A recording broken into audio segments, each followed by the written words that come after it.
Abrimos, señoras y señores, la tertulia en este viernes que es 16 de junio del año 2023. Estamos con Eleonora Navata. Buen día. Buenos días. Muy Alejandro. feliz de reencontrarme con ustedes después de algunas semanitas. Sí, exactamente. Acá está otra vez con su café. También con su café Alejandro Gabal. Buen día. Buen día, Emiliano y compañeros y audiencia. Juan con su café, que creo que es más grande que los otros. Sí. ¿Sí? Porque yo no necesito más café. ¿Estás más dormido? Estoy más dormido. Bueno, buen día para todos. Y del otro lado allá del Zoom, en su casa, Gonzalo Pérez del Castillo, tomando café, mate, té. ¿Qué estás tomando? Aquí estoy sin café. Ni un vaso de agua. Ya un vasito de agua tomé, sí. No, café tomé más temprano. Me levanté muy temprano para estar pronto para discutir con ustedes estos temas de hoy. Me tuve que levantar temprano, estudiar mucho. Así que me tomé un café de mañana. Empezamos, tenemos un par de asuntos para discutir con ustedes. Uno del día de ayer, de las últimas horas, un hecho especialmente fuerte. El Estado concretó ayer el reconocimiento oficial de su responsabilidad internacional en la muerte de las jóvenes Silvia Reyes, Laura Raggio y Diana Majdanek, las denominadas muchachas de abril, asesinadas en un operativo de las Fuerzas Conjuntas en 1974, y los secuestros, torturas y desapariciones forzadas de Óscar Tassino y Luis Eduardo González González, que se produjeron respectivamente en 1977 y en 1974.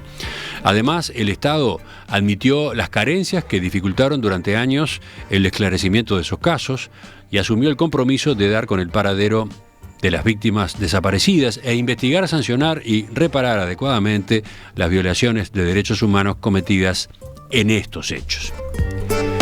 El acto se desarrolló en cumplimiento de una sentencia de la Corte Interamericana de Derechos Humanos del año 2021. El público invitado colmó el Salón de los Pasos Perdidos del Palacio Legislativo, donde tuvo lugar la actividad.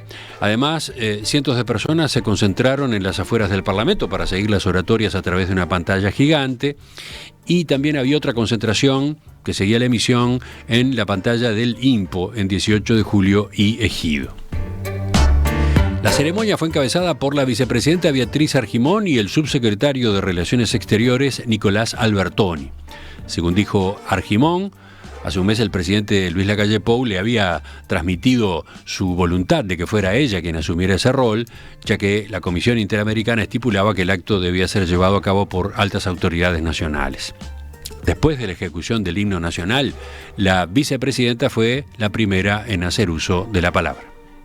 Fiel a lo que establece que se debe hacer según mandato de la sentencia de la Corte Interamericana de Derechos Humanos, digo, en nombre del Estado uruguayo, que reconocemos que el Estado es responsable por la violación de los derechos al reconocimiento de la personalidad jurídica, a la vida, a la integridad personal y a la libertad personal previstos en los artículos 3, 4.1, 5.1, 5.2 y 7.1 de la Convención Americana sobre Derechos Humanos.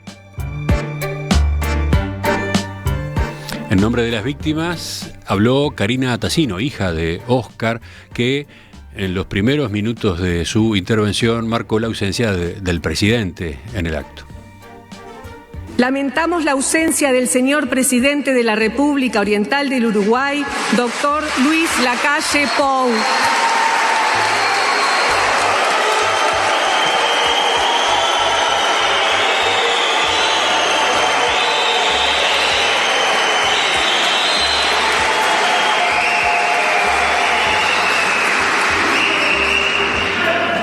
Los familiares siempre propusimos definir la fecha del acto en función de su agenda, porque entendimos que su presencia era fundamental en mérito a que en su carácter de supremo comandante en jefe de las Fuerzas Armadas, para dar cumplimiento a las resoluciones de la sentencia de la Corte en los temas referidos a las Fuerzas Armadas.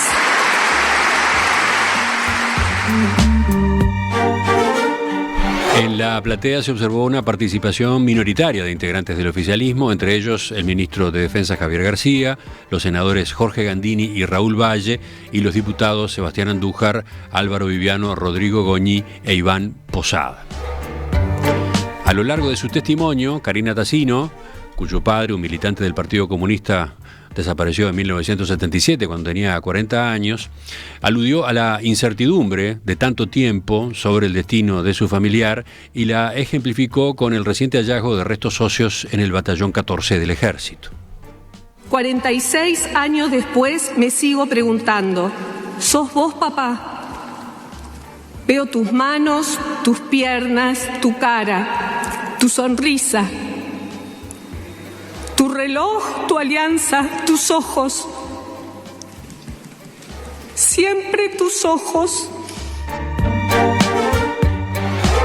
Al final de su ponencia señaló: con las tripas decimos, los vamos a encontrar a todos, por memoria y justicia nunca más. Y otro aplauso cerrado despidió su alocución con la repetición de la consigna nunca más. Segundos después, Argimón volvió a tomar la palabra para exhortar a que cualquier persona que cuente con información sobre el paradero de los detenidos desaparecidos la aporte. Ante la reacción del público, donde hubo gritos y silbidos, Argimón utilizó por tercera vez el micrófono para señalar que había realizado esa solicitud en acuerdo con Karina Tassino. Bueno, ¿cómo observaron este episodio de ayer, este acontecimiento de ayer, inusual, completamente infrecuente, muy cargado de emotividad, de solemnidad también por el lugar elegido? ¿Quién empieza, Eleonora? Sí, fue todo eso que decís. Recuerdo no estuve presencial esta vez, recuerdo sí haber estado presencial cuando el Estado debió reconocer lo mismo por el crimen de María Claudia García, la madre de Macarena Gelman, que fue también en el Palacio Legislativo. Suscribo las palabras de Karina Tassino, me parecieron absolutamente desgarradoras y emocionantes. Es un tema que no deja de emocionarme cada vez que hay una declaración. Me parece fundamental que los estados reconozcan su responsabilidad en los crímenes de lesa humanidad. Es un paso más hacia la verdad y ojalá hacia la justicia. Es importante destacar eso, el Estado reconociendo su responsabilidad no es un hecho menor, porque ya sabemos todo lo que pasó y ya sabemos que el Estado fue responsable. Que lo reconozca me parece que es el camino. Que haya que esperar una sentencia de la Corte Interamericana de Derechos Humanos para hacerlo, bueno, qué pena, ¿no? Con la posibilidad de hacerlo antes. Me hubiese gustado que estuviera el presidente de la República, porque a mí me parece que el Estado se representa más que nada en él, por más que fue emocionante escuchar a Beatriz Argimón, que realmente sentía las palabras cuando las decía, cuando las leía sobre la sentencia. Fue muy emocionante escucharla a ella, pero sí creo que el presidente, me hubiese gustado ver al presidente asumir esa responsabilidad, porque es él el jefe de Estado, y este es el Estado quien tiene que reconocer su responsabilidad en estos crímenes. Y bueno, ojalá sea un paso más. Estas semanas han sido movilizadoras con el encuentro de los restos en el batallón 14, con lo que va a pasar dentro de un par de semanas conmemorando los 50 años del golpe de Estado. Así que me parece que es un buen momento para que estas cosas sigan en la memoria. Y ya hablamos hace unas semanas, no sé si 4 o 5 semanas, de este tema, no particularmente de las muchachas de Abril, pero sí tocamos el tema de los crímenes de lesa humanidad. Entonces, estoy conmovida porque haya pasado esto y realmente entiendo que es necesario. Alejandro. Bueno, en realidad, una de las cosas que uno trata de objetivar en lo posible cuando te enfrentas a acontecimientos como el de ayer es que es lo que pasó antes, ¿no? ¿Verdad? Es cierto que hubieron actos muy crímenes de lesa humanidad, como los definía Zabalza, de parte de los movimientos armados que trataban de de que cesara el régimen democrático que había en el Uruguay en la década del 60, hubieron delitos de lesa humanidad. Es cierto que hubo una amnistía, es cierto que muchos de ellos, de los autores de esos delitos, la pasaron muy pero muy mal, juzgados por la justicia militar y en cumpliendo sus penas en situaciones muy dramáticas, y es cierto que fueron amnistiados, pero la verdad es que lo que ocurrió en el año 74 con estas 3 chicas es una cosa inexplicable. Explicable desde el punto de vista de los salvajes sentimientos humanos, pero porque es cierto, es verdad que como me lo decía un senador, no precisamente los más afines al gobierno, en el día de ayer, él vivía prácticamente enfrente de la casa donde ocurrieron esos hechos y fue, no es que hayan entrado a la casa a matarlas así nomás, hubieron media hora de tiroteos de los dos lados, o más de media hora me dijo, pero bueno, supongamos que media hora de tiroteos muy fuertes de ambos lados. Eso es el recuerdo que me transmitía él. Pero después entran a asesinarlas, porque cuando entraron podían haberlas tomado detenidas, en fin, o algo por el estilo. No, las asesinaron y mal, ¿verdad? Una cosa casi grotesca. 3 chicas que además, bueno, eran muy jovencitas, ¿no? Tenían alrededor de 20 años.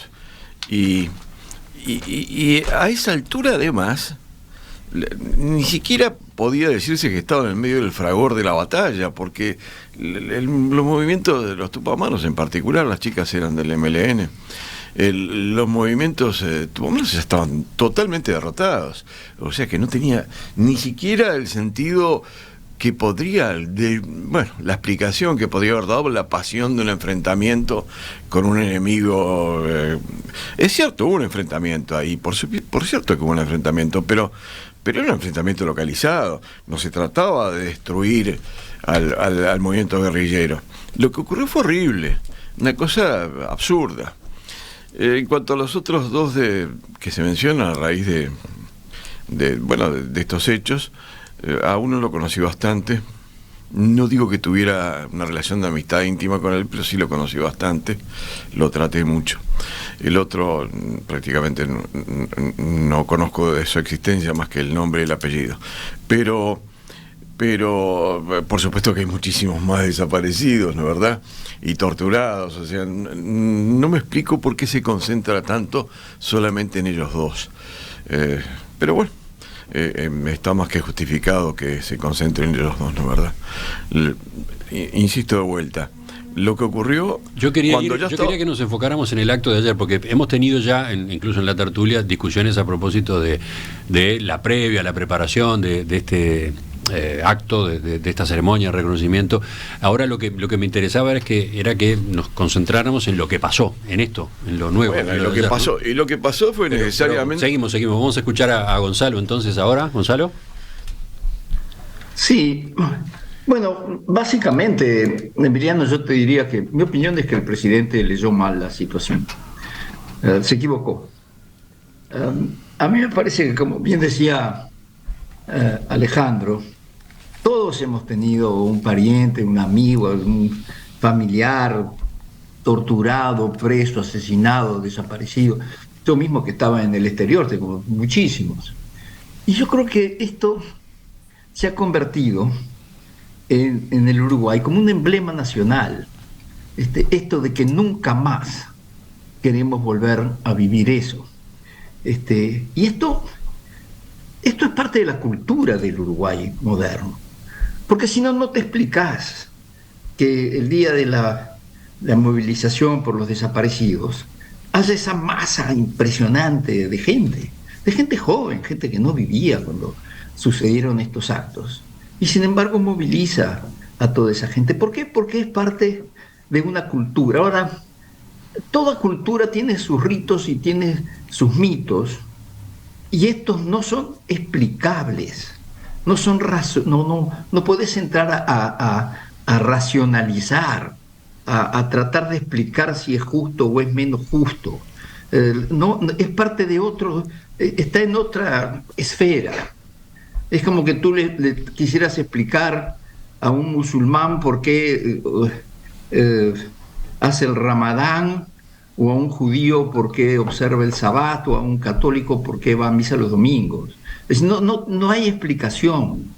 Esto se hace, esto es parte de una cultura y de sus ritos y de sus mitos que son importantes, y eso se respeta. Y por eso yo creo que el presidente leyó mal esto. Yo creo que él tendría que haber estado ahí, y tendría que haber acompañado a toda esa gente, porque es parte de la cultura que hay en el Uruguay de hoy. Ahora, en una segunda intervención, si ustedes quieren, hablamos de los dictámenes de la Corte Internacional y de las cosas más racionales que hay atrás de esto, y de las protestas que hay, y los argumentos. Pero para mí los argumentos no valen en este caso, por lo que expliqué. El tema de que nunca más es parte de nuestra cultura de hoy, del Uruguay moderno, y yo creo que eso hay que respetarlo. Juan, falta ahora tu primera intervención. Bueno, hace pocos días, poco tiempo, el presidente Lacalle nos recordaba un error que reconocía haber cometido en el pasado: la afirmación de que debía pasar la página con los desaparecidos. Es decir, eso lo recordaba y decía, es un error que cometí y me arrepiento de eso. Pero ahora lo vuelve a cometer un error, el mismo error que el pasado, ¿no? Es decir, hoy cometió otro igual, brilló por su ausencia, ¿no? Desafió el dictamen de la Justicia Internacional, se puso al lado del Cabildo Abierto, pero no dio razones. Y yo, francamente, espero que el presidente Lacalle dé las razones de por qué no estuvo. Es decir, nos debe una explicación de por qué no estuvo, porque corresponde que haya estado. Y creo que, además, igual que en el caso anterior que me citaba, creo que tarde o temprano se va a arrepentir de lo que hizo. De lo que no hizo. Bueno.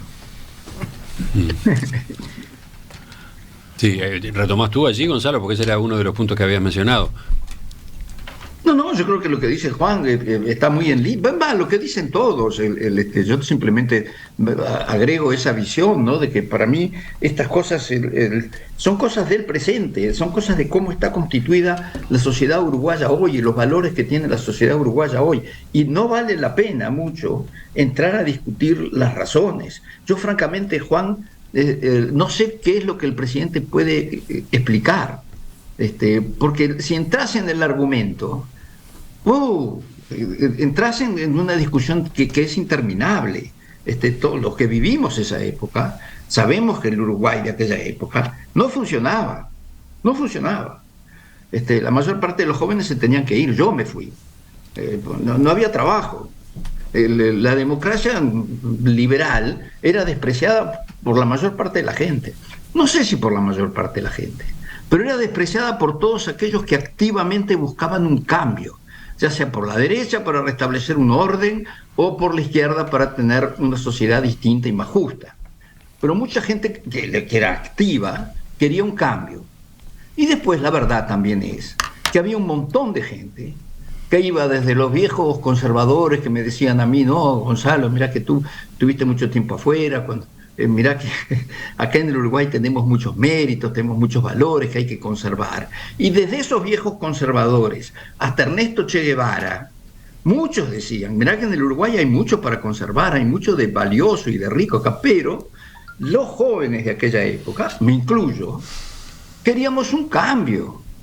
Y estábamos inmersos en la Guerra Fría. Y había fuerzas de un lado y del otro que tenían intereses muy precisos. Es decir, estuvimos metidos en toda esa vorágine y muchos nos equivocamos. Y no preservamos aquella democracia que teníamos y que hoy día hemos recuperado con todos sus defectos. Creo que el país funciona un poco mejor ahora, pero seguimos teniendo esa democracia. Y esa democracia hoy día se respeta y se valora. Y en aquella época no. Entonces, si vamos a entrar a analizar, hay muchísimas cosas para analizar. Y nos equivocamos todos. Pero vuelvo a lo que estaba diciendo. Hoy día, el nunca más volver a esa situación, a toda esa situación, es algo que se ha convertido en parte de nuestra cultura. Y yo creo que y esa cultura, como digo, tiene sus ritos, tiene sus mitos, y esos hay que respetarlos. Y no vale mucho la pena entrar en el análisis de la cosa, porque no vas a llegar a ninguna solución, solo te vas a pelear más, porque estuvimos equivocados muchos.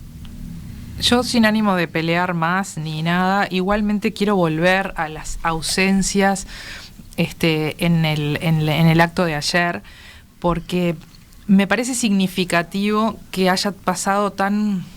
O sea, que no estemos condenando fervientemente la posición de Cabildo Abierto respecto a esto. O sea, que no sea más escandalosa la posición de Cabildo Abierto respecto a esto, porque acá es el Estado que tiene que asumir una responsabilidad. Y Cabildo Abierto es un partido político con representación parlamentaria, con representación en el Poder Ejecutivo, que está desconociendo un fallo. Desconociéndolo explícitamente. Y no hay un escándalo por esto. Ese no reconocimiento explícito de Cabildo Abierto a un fallo y a una responsabilidad del Estado, del cual integra poderes, me parece grave. Y eso fue explícito. Y después, lo que no es explícito, y es la no participación del presidente y de legisladores, ministros, etcétera. El presidente creo que es la más notoria y la que podemos decir es la que más nos afecta y la más grave y la más difícil de justificar. Pero el resto del Poder Ejecutivo, el resto de los legisladores, del oficialismo y de la oposición, de todos los legisladores que no estuvieron, de todos los representantes del Estado uruguayo que no estuvieron, bueno, me parece que estamos en problemas, porque hay gente que puede tener sus razones fundadas y justificadas por enfermedad, por ausencia en el país, lo que sea, pero los que estaban disponibles, que no hayan ido, que el presidente estuviera reunido con un senador presentándole no sé qué proyecto y no haya ido ninguno de los dos, a mí me duele. Realmente yo no quiero entrar en peleas y en discusiones, pero me duele que las personas en quienes depositamos nuestra confianza con nuestro voto para que lleven adelante los destinos del país y que nos representen como Estado, no nos representen como Estado en todas las ocasiones. Nos representen en las que les gustan y no nos representen en las que no les gustan. Señores y señoras, representarnos como Estado es en todas, en las que te gustan y en las que no te gustan. Si no, ándate a la actividad privada. Por supuesto que entre los mensajes de los oyentes hay muchos criticando la actitud del presidente Lacalle Pou, su ausencia, pero también hay otros que la explican o la interpretan. Dice Ignacio, la verdad, muchos ya estamos hartos de medio siglo de revisionismo. Aplaudo que el presidente, con el comportamiento de ayer, represente el sentir de justamente nosotros. Pero los sentires y las responsabilidades, viste que son cosas distintas. Hace una lectura de ese estilo, como que bueno, con el procedimiento que se siguió, con la presencia de la vicepresidenta de la República encabezando el acto y haciéndose cargo de la parte oratoria, se cumplió la sentencia, digamos, el Estado estuvo representado, pero a su vez el presidente habría marcado de esta otra forma, con su ausencia, este matiz, una cosa así, dice el oyente. No tenemos la explicación formal. No formal, claramente. Alejandro. Yo quiero aclarar, Emiliano, que con Eleonora no me voy a pelear, porque la bancada del Partido Independiente estaba presente en su totalidad. ¿Decías, Alejandro? Bueno, se ha dicho que en realidad la responsabilidad no era del Estado, sino del gobierno usurpador de la época. Sí, es cierto, era un gobierno usurpador, pero la responsabilidad formalmente es del Estado. ¿Por qué? Porque ese gobierno usurpador era el gobierno que representaba en aquel momento al Estado uruguayo. O sea que desde el punto de vista formal es responsabilidad del Estado, aunque uno pueda decir, sí, las responsables personales fueron los usurpadores del gobierno. Pero por otro lado, además, también se ha dicho que la sentencia se nos está imponiendo desde un organismo internacional cuando, bueno, la independencia y la autonomía constitucional del Uruguay no tiene previsto que se pueda imponer una sentencia desde afuera. Eso no es así, porque Uruguay se sometió a la jurisdicción por una ley que efectivamente fue ratificada por el gobierno y dijo que Uruguay se sometía a la jurisdicción de la Corte Interamericana de Derechos Humanos. Y bueno, eso cumple con la sentencia. Y naturalmente que por eso es que hay que cumplir con la sentencia, como decís tú, Eleonora. Hay que cumplirlo porque bueno, Uruguay se sometió libremente a eso. Podría no haberse sometido, bueno, bien, en ese caso sería un juicio político que haría alguien de afuera, y no una sentencia obligatoria. Esto jurídicamente es una sentencia obligatoria y había que cumplirla. Que no estaba el presidente, es cierto, no estaba el presidente, pero tampoco es cierto, también es cierto que había autoridades nacionales con suficiente representatividad como para por lo menos decir que con eso se cumplió con la sentencia como estaba. Nos gustará totalmente o no, pero se cumplió. Es que yo en ningún momento discuto que no se haya cumplido con la sentencia. Estoy totalmente de acuerdo que con la sentencia se cumplió. La vicepresidenta de la República tiene funciones de representación, por supuesto que sí, y además realmente era emocionante y sentido como ella lo interpretaba y como ella lo decía. No tengo ninguna duda de eso, de que con la sentencia se cumplió. El tema es lo simbólico, el tema es todo lo que hablaba Gonzalo, y el tema es el mensaje que recibimos ciudadanos y ciudadanas. Con respecto a cómo ocurrieron los hechos en el caso de las muchachas de Abril, a lo cual aludía hace un rato Alejandro en su intervención, bueno, corresponde quizás leer lo que dice la sentencia de la Corte Interamericana de Derechos Humanos. Son 4 o 5 párrafos. Dice, porque están esas dos interpretaciones, ¿no? Si hubo enfrentamiento o si no hubo enfrentamiento. Dice la sentencia de la Corte: conforme consta en la denuncia penal por la muerte violenta de Diana Maidanic, Silvia Reyes y Laura Raggio, el 21 de abril de 1974, un grupo de miembros de las fuerzas conjuntas, que abarcaban Fuerzas Armadas y Policía, golpearon la puerta de la casa de Washington Barrios a las 2:45, donde se encontraba con su esposa María y su hija Jacqueline, de 10 años, preguntando por su hijo Washington Javier Barrios. Al darse cuenta de que el primero era el padre de se alejaron en medio de un griterío infernal y con ráfagas de metralletas y se acercaron al apartamento número 3, situado al frente, donde vivía Washington Javier Barrios. Las fuerzas conjuntas derribaron la puerta de acceso a un patio que estaba frente al apartamento. Una vez que ingresaron a ese lugar, dispararon directamente contra la puerta cerrada de la residencia donde se encontraban Laura Raggio, Silvia Reyes y Diana Maidanic.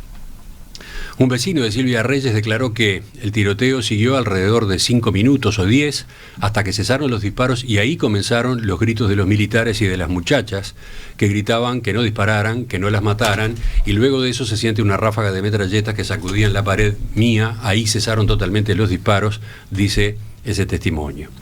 De acuerdo con la denuncia penal, con posterioridad a los disparos realizados al apartamento número 3, los miembros de las fuerzas conjuntas se acercaron a la madre de Washington Javier Barrios y le dijeron: ¿dónde está su hijo, que yo mismo lo mato? La denuncia mencionó que ese mismo día llegaron varios camiones del ejército con soldados que entraron al apartamento número 3 y se llevaron todo el mobiliario. La cuñada de Silvia Reyes indicó que al entrar al apartamento habían encontrado más de 200 cápsulas de residuos de los disparos y balas adheridas a la pared con pedazos de cuero cabelludo. También expresó que los disparos que recordaba habían sido de ráfagas de muchas armas disparando de manera simultánea. Hilda María Fernández Rodríguez, suegra de Silvia Reyes, declaró que el cuerpo de su nuera estaba desnudo y con múltiples heridas. Por otra parte, en el expediente consta la versión de las fuerzas conjuntas, según la cual la muerte de Diana Maidanic, Silvia Reyes y Laura Raggio se dio en el marco de un enfrentamiento. Señala el comunicado de la oficina de prensa de dicha entidad que el 21 de abril de 1974 a las 2:50 las fuerzas conjuntas realizaron un allanamiento en el apartamento aludido y que recibieron desde el interior múltiples disparos de armas de fuego y granadas, por lo cual los integrantes de las fuerzas conjuntas agotaron los medios para someter a quienes disparaban. Termina diciendo este párrafo de la sentencia: conforme ha expresado el fiscal especializado en un documento aportado como prueba por el Estado, de conformidad con medidas de prueba realizadas en el curso de las investigaciones, se ha podido desvirtuar la versión oficial referente al enfrentamiento, y la muerte de las 3 jóvenes se trató de un actuar ilegal del Estado que excedió con creces lo permitido para su detención. 200 balas para 3 chicas parece bastante excesivo, ¿no? Para detener 3 chicas, claramente no era para matarlas. La versión que transmití al principio sobre si hubo un enfrentamiento o no, me la dio un senador de la República ayer, de Tardecita, un senador que además estuvo presente en el acto porque él quiso homenajear a las personas fusiladas por el ejército, pero efectivamente me dijo que él era vecino y que sí hubo un enfrentamiento. Pero una pregunta, Alejandro, es la mejor. Vos eso lo decís como para... Porque yo entendí que vos condenabas fuertemente la clase de actuación del ejército, de las Fuerzas Armadas en ese posible enfrentamiento.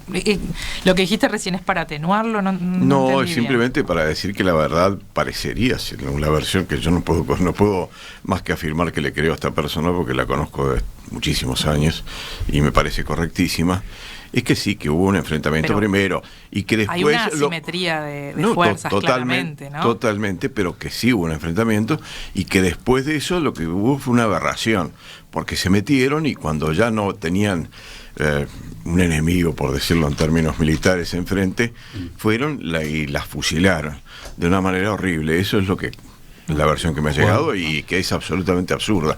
Lo único que quise señalar es que sí hubo algún enfrentamiento previo, según esa versión, que yo no, ¿sí? Lo único que puedo hacer es transmitirla. Además, cuando lo dije, me transmitieron, no dije que lo hubiera visto, porque claro que no lo vi. Bueno, yo, como siempre, quiero mirar para adelante, para el futuro y no para atrás. Y creo que en el futuro próximo hay un acontecimiento muy importante, los 50 años del golpe de Estado. Hoy hemos oído varias veces, nunca más. Bueno, yo creo que es absolutamente necesario que la tertulia de los viernes trate el tema del nunca más a propósito de los 50 años del golpe de Estado. Desde el punto de vista conceptual. ¿Qué pasó? ¿Por qué pasó? ¿Qué consecuencias hay? ¿Y por qué será o no será el nunca más? ¿No? Gonzalo. Sí, yo estoy totalmente de acuerdo, no tengo ningún problema en tratar el tema. Totalmente separado de esto, Juan, para mí, porque lo que pasó hay que analizarlo, creo que tenemos que hacer una autocrítica, todos, de qué hicimos, qué contribuimos y qué no contribuimos, y por qué, y cuál es la actitud que tenemos que tener para tratar de que una democracia con libertad para todos los uruguayos se mantenga en el futuro. ¿Qué significa mucha comprensión, mucha tolerancia? La democracia es eso. La democracia es que gobiernan las mayorías, lo cual en sí no tiene un valor de por sí, simplemente que es el 50% más uno que piensa de determinada manera. No quiere decir que tenga razón, quiere decir que eso no es 50% más uno. Pero eso implica que hay una minoría y que la oposición y la opinión y los derechos de esa minoría tienen que ser respetados, absolutamente, porque de eso se trata la democracia. Entonces sí, en aquella época cometimos muchos errores que yo espero que no volvamos a cometer ahora, y eso sí se puede discutir a fondo, que para mí es un tema distinto de lo que pasó ayer. El tema sigue abierto. Es un mes como decía Eleonora, muy cargado de connotaciones vinculadas con la dictadura, sus antecedentes y lo que vino después. Vamos a ir teniendo distintos enfoques, distintos abordajes, tanto por la vía de las discusiones, como por la vía de las entrevistas, como por la vía de los testimonios, acá, en Perspectiva.